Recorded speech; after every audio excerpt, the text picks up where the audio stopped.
Hello everybody and welcome back to another modelled writing video. Today we are looking at two task 1 questions. So task 1 are the 20 minutes.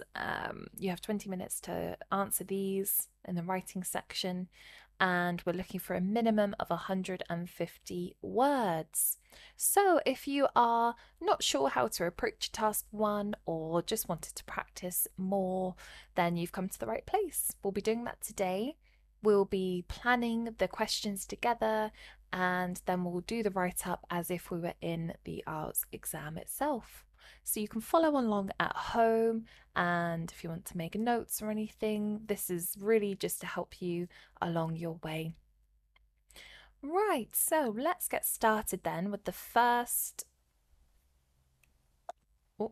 task that we're looking at, and that is going to be a line graph today. So a line graph is a common type of graph that comes up in the exam, so it's good to be aware of how to approach this one. Let's look at the question. The line graph below gives information about the number of visitors to 3 London museums between June and September 2013. Summarize the information by selecting and reporting the main features and make comparisons where relevant. Right, okay. So we're actually being told how to answer this. We want to summarize the information by selecting and reporting back the main features. So not every feature, but just the main ones.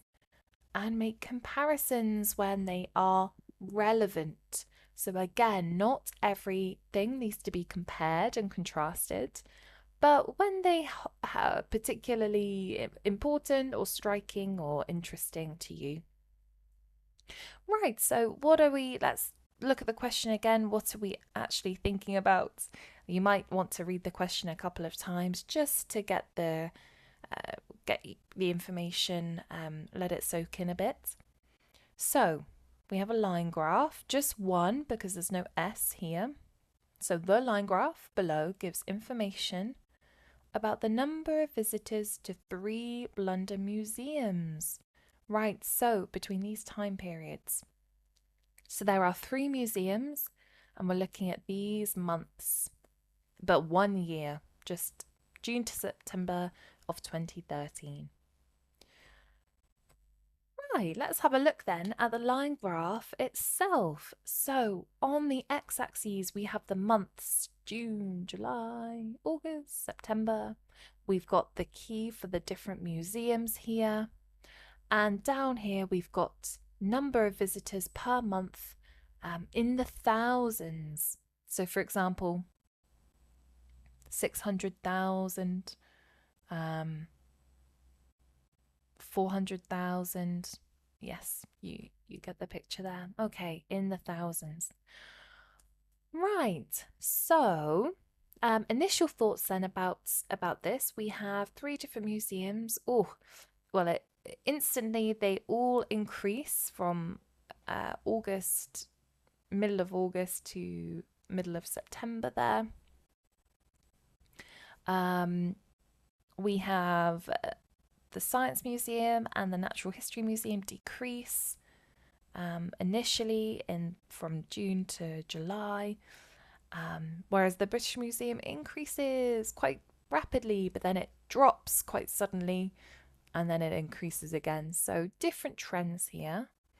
I think when we're thinking about planning, we can also think about groups at this stage.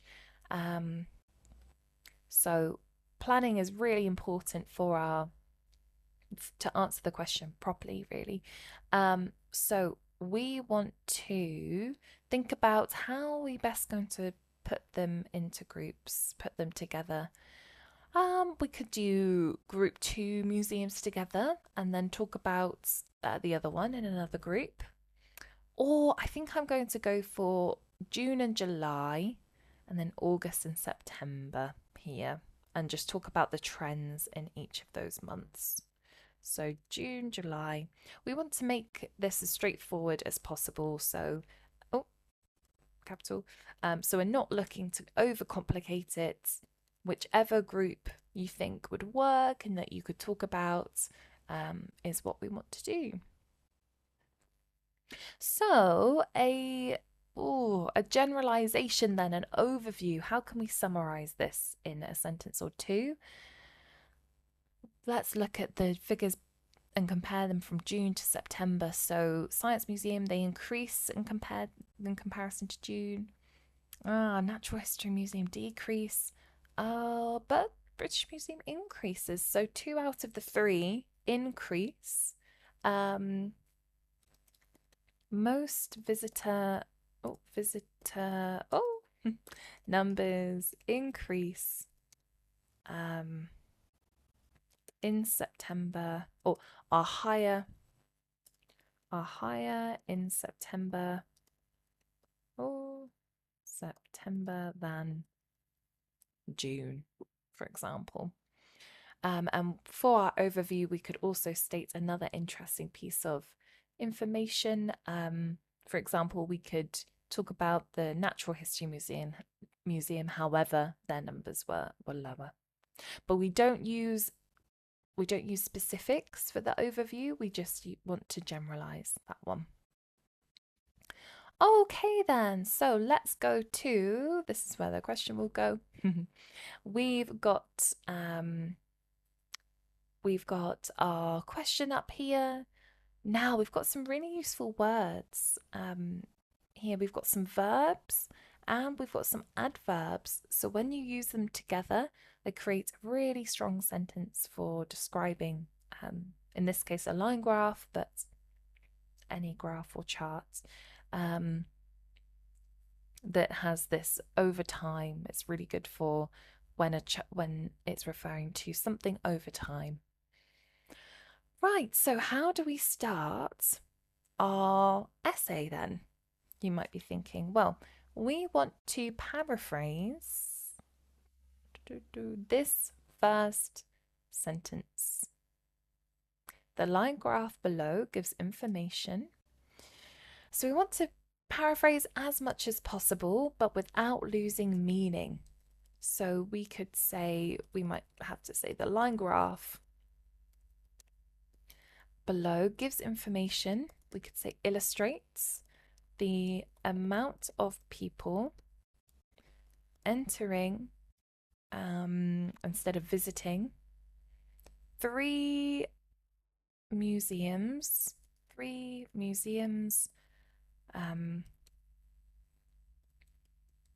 located in the capital of the United Kingdom instead of London. I know it's quite long-winded, but we're trying to do our best here. The capital of the United Kingdom between June, we can't really paraphrase this, so that's okay. June and September, 2013, not 2023. So the line graph illustrates the amount of people entering 3 museums located in the capital of the United Kingdom between June and September 2013. Maybe a comma there to break that up. Instead of entering, we could say maybe frequenting, which means visiting. Okay, I think that's good. We've tried our best to paraphrase. It's quite difficult sometimes without losing the accuracy there. So just try your best, and that's how we open up our essays. Okay, so then what should we do next? Let's think about our overview. So we can start this with something like on balance, on the whole, in general. And we want to say that visitors seem to increase by September compared to June. So the number of visitors was higher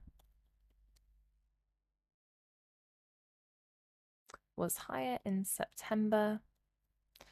Oh, and we're always checking our spelling. That's a big a big part of the marking here. September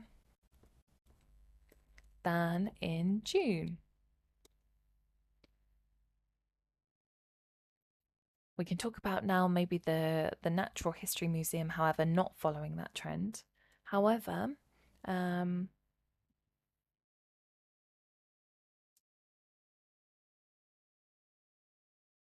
however, we don't need a capital for the, but we'll use capitals for the proper nouns of the museums.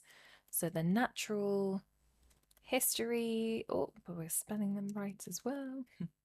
The Natural History Museum, or maybe we could say, however, people who went to the Natural History Museum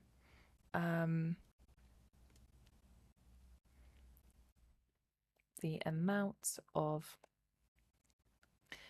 declined, or we could use any word from here really for a synonym. Declined in September in comparison to June, because it actually declined further in other months, but in comparison to June.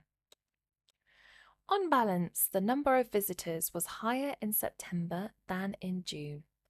However, the amount of people who went to the Natural History Museum declined in September in comparison to June. Okay, right, so that is our overview. We're just laying out some general information here. Okay, so let's now start with our June to July grouping, the first 2 months here. And let's have a look. So all visitors were, we can make opening statements. We don't always have to be very specific. We can group them together. We can say all museums saw visitors in numbers of 400,000 and above, because they all were.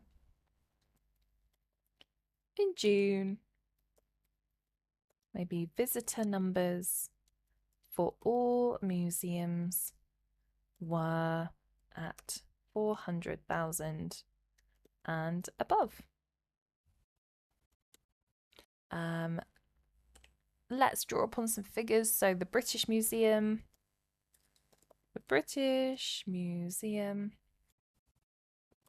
saw, past tense, 600 visitors, saw 600,000.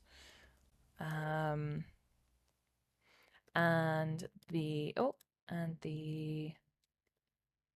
Natural History Museum, how many went there? About 550,000. Witnessed instead of saw, 550,000. Okay, so that is talking about June then. Moving into July. We're going across now to July. What happened here? 2 museums saw a decline. However, the British Museum saw a rise. 2 museums saw a drop in numbers. We can draw upon some statistics here from the chart. Both the we've got the Science Museum and the Natural History Museum. And then I quite like a bracket, and we can draw upon the numbers in the bracket then. So let's start with the Science Museum. July saw about 350,000. And the Natural History Museum saw, it's hard to, maybe 350, We could even be quite general and just over 350,000 because it's hard to report sometimes, respectively. So they were actually very close in numbers. We can state that notably very close in numbers, or notably very similar numbers. Okay, however, the British Museum did not follow this trend. However, the British Museum saw, we could say, maybe a dramatic rise. Saw a dramatic rise in July. Let's think of some numbers here, maybe 750,000 recorded. There we go. And this was actually the highest amount of any visitors in any month. Let's state that this was the highest amount noted in any month in any month. There we go. Okay, let's have a read of this back. A very important step because we don't want to we want to make this as error-free as possible. In June, visitor numbers, see, there we go, for all museums were at 400,000 and above. The British Museum saw 600,000 and the Natural History Museum witnessed 550,000. Moving into July, two museums saw a drop in numbers, both the Science Museum and the Natural History Museum, 350,000 and just over 350,000 respectively. Notably, very similar numbers. However, the British Museum saw a dramatic rise in July, 750,000 recorded. This was the highest amount noted in any month. Right, okay, so I think that's good. We've grouped our first 2 months together. So now let's go into the second 2 months, August and September. In August, and we're making sure to spell that correctly. In August, what happened? Oh, well, another dramatic decline this time by the British Museum. A decline from the Science Museum, and it looked as if the Natural History Museum stabilised or plateaued in August. So let's talk about the British Museum again because it's just the most noteworthy. Well, not capital. The most striking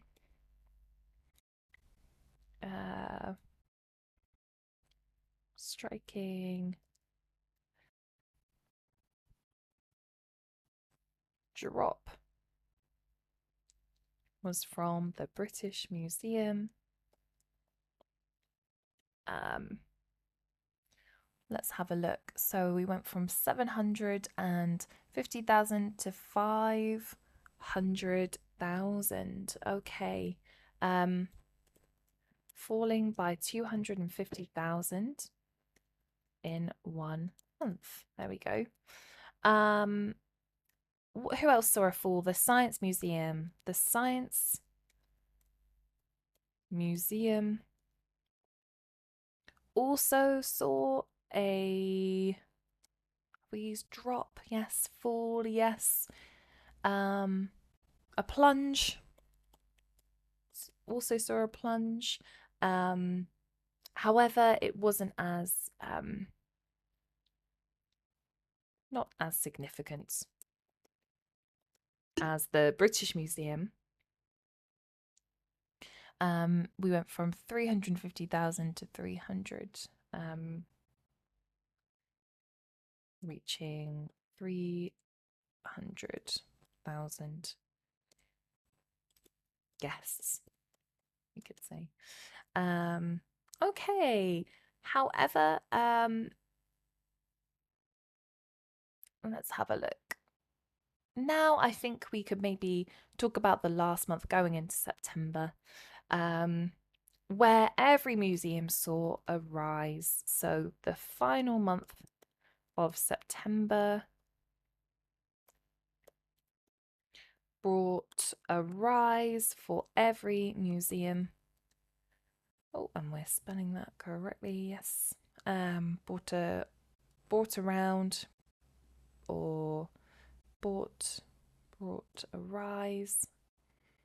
for every museum. Let's have a think about any particular one. Maybe we could talk about the Science Museum, particularly the Science Museum. That was its highest month, actually, which in fact peaked at 450,000 individuals, another word for visitors and guests. Okay then, in August, the most striking drop was from the British Museum, falling by 250,000 in 1 month. The Science Museum also saw a plunge, not as significant, reaching 300,000 guests. The final month of September brought a rise for every museum, particularly the Science Museum, which in fact peaked at 450,000 individuals. Right, so as you can see, we've paraphrased, we've stated our overview, then we've talked about group 1 and group 2. So now it's time to count the words. We're looking for a minimum of 150. Okay, so that comes to a grand total of 191 words. So as long as we're hitting that 150 minimum, then you're on the right track for task 1 question. Okay, lovely. Well, I hope that if you're following along at home, that makes sense of how to approach a line graph. This is the structure we use for the task 1 questions. So we will be doing another task 1 now. And this is going to be looking at maps this time. Okay, so we can see the S. So we might think, oh, more than one map, perhaps. Brilliant. Let's have a look at the question. Oh, and we've got the map straight away this time as well. So the maps illustrate an industrial area in Norbiton in the present day compared with the plans for future development of the site. Right, so here is the current industrial area of Norbiton. We've got the town to the left, to the west. We've got some directions here, which is nice, northeast, southwest, so we can use that kind of language when we're discussing these maps. And then we've got the future development down here. Okay, so initial thoughts then. Oh, we've got a key as well. So we've got factory and we've got housing. So the current industrial area is majority. Yes, all of the buildings are factories. There's one sort of main road running east to west, and then there's one roundabout, and then there's an east a road going in an easterly direction to the factories here in the town in the west. And there's a river, and past the river, north of the river, is some farmland. Okay, so future developments then. Wow, okay. We now have another roundabout south of the original roundabout. there's going to be, so we're thinking about the future tense here. There's going to be a playground and a school and a shop. So we have amenities. Um, they're planning to build across the river. So perhaps we can talk about a bridge in this case for cars. And there's going to be more housing, whereas before it was farmland. The town is still to the west, so we're building closer to the town, but we won't be building in the town. Okay, so a lot has changed, a lot to talk about then. So let's have a think about these groups. Now we can pick I'd say 2 elements of the map to talk about in each group. Let's talk about, the biggest striking difference is the factories that have now been transformed into housing and new housing being developed. So let's talk about factories and housing then together, because they're interlinked for me, at least, in this. Okay, and then we not only have housing, but we have extra buildings that have been constructed and extra roads as well to connect to these buildings and housing area. So maybe we can link the roads and we can link the buildings together.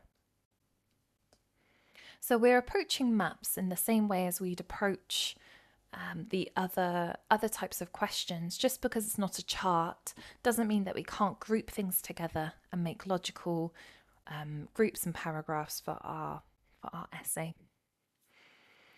Okay, so as a general overview then, there has been considerable development, we're thinking about tense, so there will be considerable development proposed for Norbiton, which would turn, this is an industrial area, which would turn an industrial area into more of a place where people live, or in other words, a residential zone there. Okay, with additions like a school and shops. Right, so Norbiton, let's make a note of this, will change from industrial zone to residential area. There we go. Residential area. Okay, lovely. So let's have a look now and we can put it together in our write-up. So we have our question and we have our maps here. Right.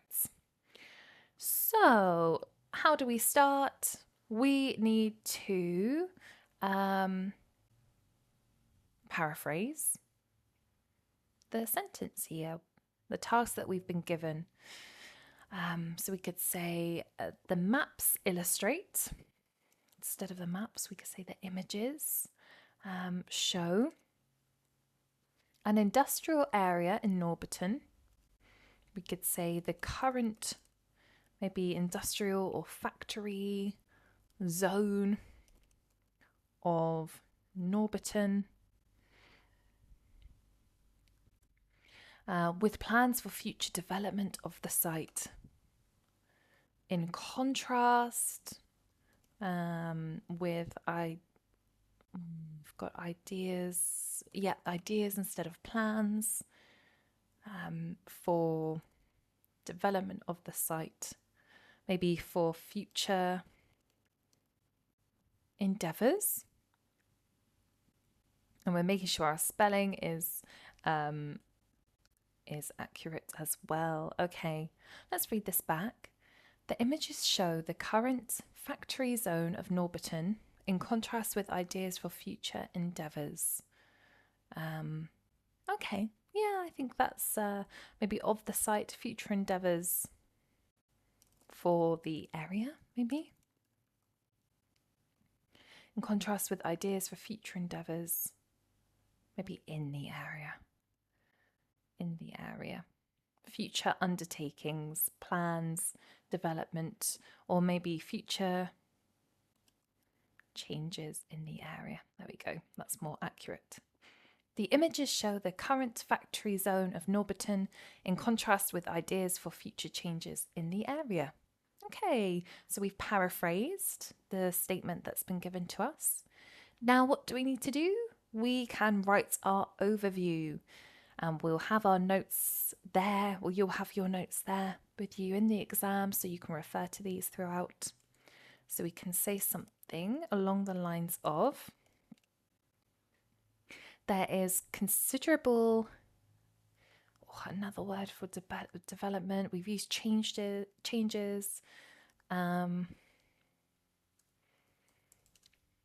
There are considerable, you've used ideas, maybe developments, as long as we're not repeating ourselves too much. That's the main thing. There are considerable developments proposed for Norbiton. Developments proposed for Norbiton. And let's talk about the industrial area being turned into a largely residential zone, which would turn a largely industrial area into a residential zone, so a zone where people live. And let's pull some information with additions such as a school and shops. Do we have shops there? Yeah. Okay then, so there are considerable developments proposed for Norbiton, which would turn a largely industrial area into a residential zone with additions such as a school and shops. All right, so we've paraphrased, we've said our overview. Now what do we need to do? We need to think about our groupings so we can refer back to our plan. And the first group that I constructed was to talk about the factories and the housing and how they will change in the future. Okay, and that's probably the most noteworthy difference. So we can state that the most noteworthy difference between the two maps is regarding the factories. Okay, so let's talk about now. What is the current situation? So presently or currently, presently, today, there are 1, 2, 3, 4, 5, 6, 7, 8 factories. And let's go into detail about how they are situated. That are situated be alongside the roundabout, to the side of the roundabout, alongside the roundabout. And then they are headed to the Eastwoods Road. And the road heading east from this roundabout, maybe. Or from this. Let's read this back. The most noteworthy difference between the two maps is regarding the factories. Presently, there are 8 factories that are situated alongside the roundabout and the road heading east from this. Yeah, okay, this referring to the roundabout there. Okay, let's talk about the future. However, this will change. or this will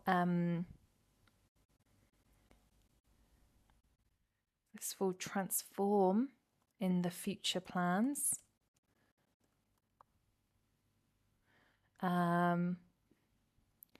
As these factories will be, we could say, maybe demolished, and we'll use transform here, and maybe back here we can use, however, this will be different in the future plans, as these factories will be demolished and transformed into housing blocks, into a residential area. We could say mostly housing blocks. Okay, and let's talk about the future of the plans of the expansion then of these housing blocks. The area in which building has expanded and the housing zones and the areas in which the community can live, the area in which the community can live in the future will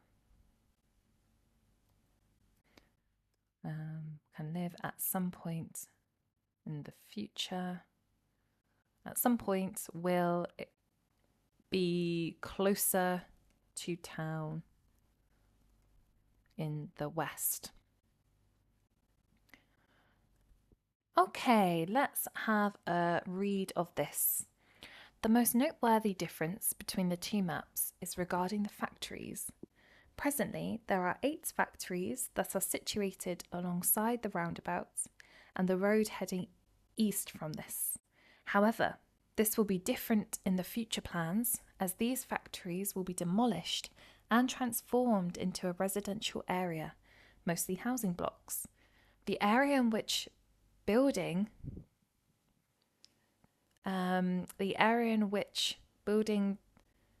takes place has expanded or will expand.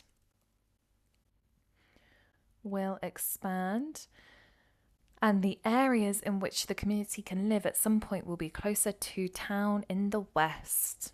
Okay then, so we've got our, we've talked about our factories being replaced by housing and how that has changed. We've used specific language like the cardinal points here, the north, east, south, west, where things are located, how things have transformed, maybe it's been demolished, replaced, perhaps all this type of language, which is great for maps. Okay, so let's think about our second group, and that was to do with roads, and we have the roads and we have the buildings. That was it, the roads and the buildings. Okay, so today let's focus on roads. There is one main roundabout, this one here. We've touched upon the roundabouts. And what does the roundabout connect? Which connects the main road, which is the one below it, this one, the main road that heads west into town,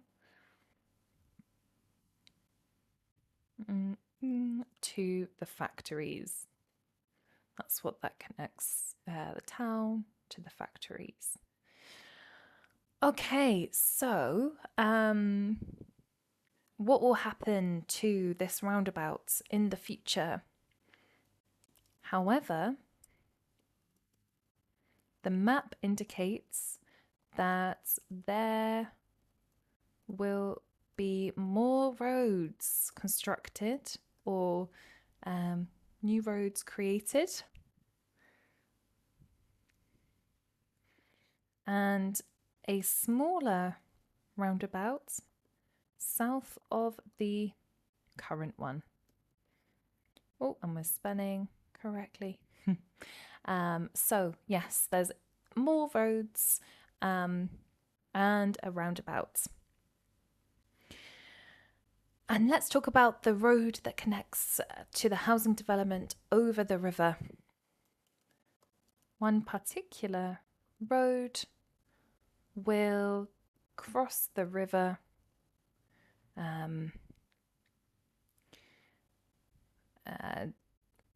by bridge and cross the river with a bridge.